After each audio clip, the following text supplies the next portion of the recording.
Hey guys, what's up? Welcome back to my channel. If you're new here, I'm Sarah Sutton, indie author of my young adult friends, lovers, romance, what are friends for, as well as my upcoming young adult fake relationship romance, Out of My League. It debuts June 16th. You can find the links to both those books in the description box below. Welcome back to my channel. So you're probably wondering, Sarah, the quality of this video is completely different than your normal quality. Your audio is off, and that is because I'm not filming on my camera today. I am filming on my iPhone, and that is for some sucky reasons. My camera is dead, didn't have time to charge it, and I don't have any other time slot in my day today to film it. It's probably a reason why you shouldn't film the day before you need to post this video. It's fine. I'm fine. Everything's fine. Sorry about the different quality. It's not terrible. I think I'm looking at my face a lot in this video because my face is giant. I think the quality is pretty okay, but I know it's not what you're normally used to seeing. But in today's video, we're going to be talking about my 6 favorite romance tropes. And yes, I said 6 because your girl couldn't choose just 5. I tried to, but I couldn't figure out which one I wanted to X off my list. So, sorry. I want to know, what is your number 1 favorite romance trope, or your favorite trope in general? I'm focusing this video on romance just because I write romance and I love romance. I love, but I'd love to hear your thoughts and your opinions. I'm also trying to shake things up a bit. I want to give you writing tips quite often, and I want to do vlogs and all that stuff, but I also feel like it's kind of fun to bring it back to like a root standpoint of books and tropes and stuff like that. So I'm going to be filming a video very soon about what books are on my TBR, especially what indie books are on my TBR, because I think it is so important to shop indie and support your favorite indie authors. So that video is coming very, very soon, so keep an eye out. If you like this video, please consider giving it a thumbs up. It really helps me out. But without further ado, let's get into today's video. So I feel like it's not a surprise to anybody that one of the tropes on my list is, you guessed it, friends to lovers romance. So if you did not know, my debut novel, What Are Friends For, is actually a friends to lovers romance. And it features Remy and Elijah trying not to fall in love, I guess. Remy and Elijah have been friends since the 3rd grade, and when they accidentally kiss at a party, everything was just kind of goes crazy. It kind of implodes. So Remy is trying to fight these feelings for Elijah because Elijah has a girlfriend and she doesn't want to ruin their awesome dynamic, and I just love the angst in that. I like him, but I can't tell him that I like him kind of pining angst to that. I know that I want to fall in love with somebody who knows me inside and out. They can read my mind, finish my sentences, all that like romantic stuff.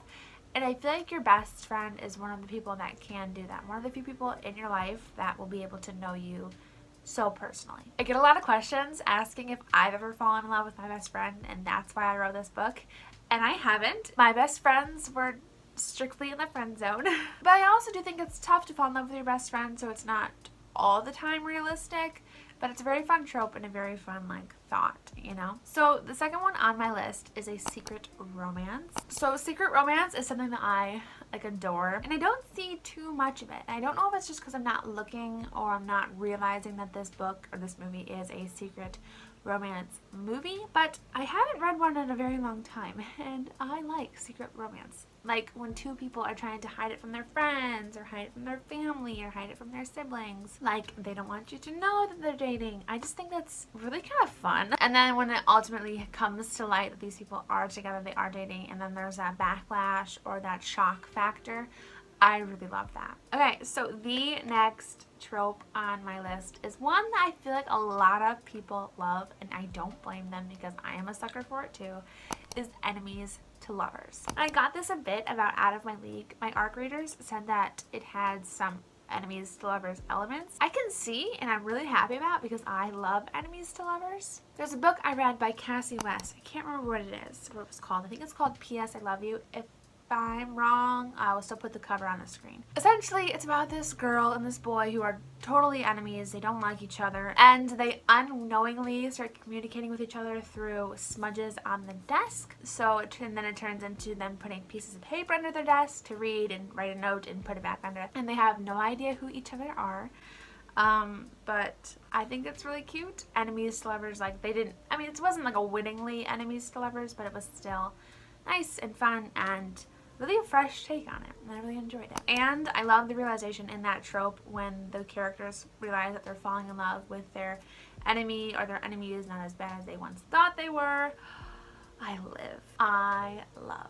Another this is kind of probably weird. Whenever I think of the enemies to lovers trope, I think of that one, I think it's a decom, Geek Charming. I don't know why I think of it. Every single time I think of it though. I don't even know how to explain it. I haven't watched it in so long. But it's really cute. It's really good. Look it up if you have the chance to. Another romance trope that I fall for every time is a fake relationship. This is my very first book that I wrote, actually. When I was first breaking into the young adult contemporary scene, I wrote this fake relationship romance book, and it was cute. In the beginning it was cute, but now it's completely evolved to something different. So Sophia's boyfriend breaks up with her at a party, and it's really rude and obnoxious, and everyone's staring, and Walsh, the main character, the main love interest, thinks it's a good idea to swoop in and save the day and be all sweet and gentlemanlike, and he throws his arm around Sophia and basically declares that he loves her, which ticks her off because she is not a damsel in distress. She does not need saving. But this guy declares to the entire school that he loves her, and now they're a couple. And then he says, well, we can't just break up. Everyone will know it was fake. And so the fake relationship starts. Back when I first wrote this book, it was not that deep. It was essentially a train wreck. But it kind of evolved into what it is now. And I think having a fake relationship, it really has to have a strong reason for both sides. So Sophia wants to use Walsh for her article on the baseball team. And Walsh's motive is just that he wanted to help Sophia. Or that's what he says. I'm so excited for you guys to read this book. It comes out June 16th, so pre-order now if you want to. Okay, we have two more.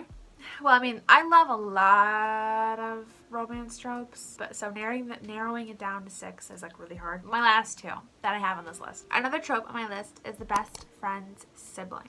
So I love the idea of dating your best friend's brother. I think that it has so much conflict potential and so much drama and angst, and I think it is the perfect storm for a story premise. A lot of good can be done with this trope, a lot of bad can be done with this trope, but you know, I feel like it's just a strong, fun turn on it. Another Cassie West book has this idea in mind. It's not the best friend's brother, but it's her brother's best friend.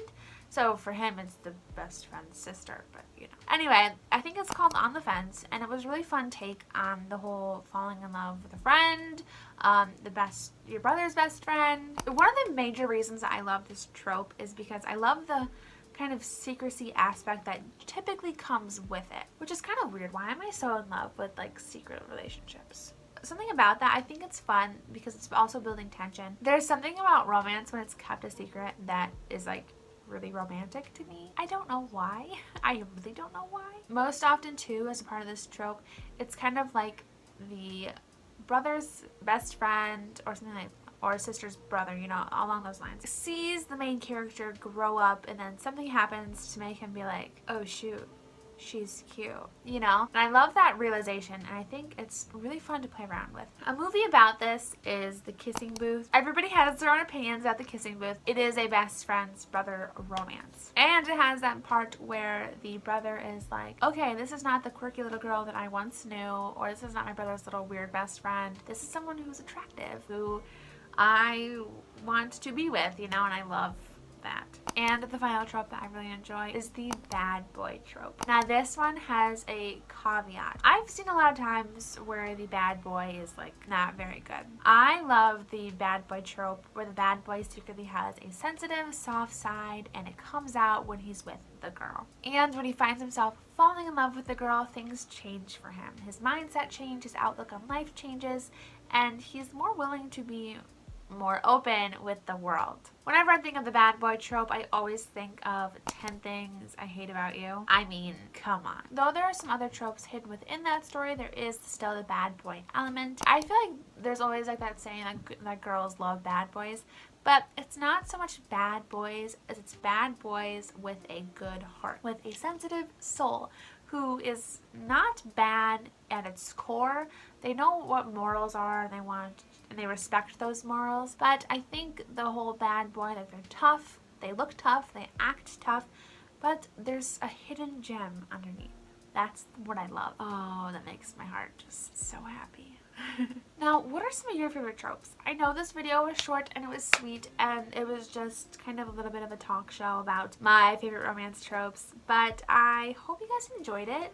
So out of the ones that I've listed, the friends to lovers, secret romance, enemies to lovers, fake relationship, best friends, sibling, and the bad boy romance, I have a few books up my sleeve with those tropes on it. We all know what a friends for is a friends to lovers. I said that out of my league is an enemies to lovers and fake relationship, but for a secret romance, I may have something up my sleeve. Bad boy romance may have something up my sleeve, and best friend sibling may have something up my sleeve. Who knows? If you are following my Halloween story, If the Room Fits, that also has another trope I did not mention.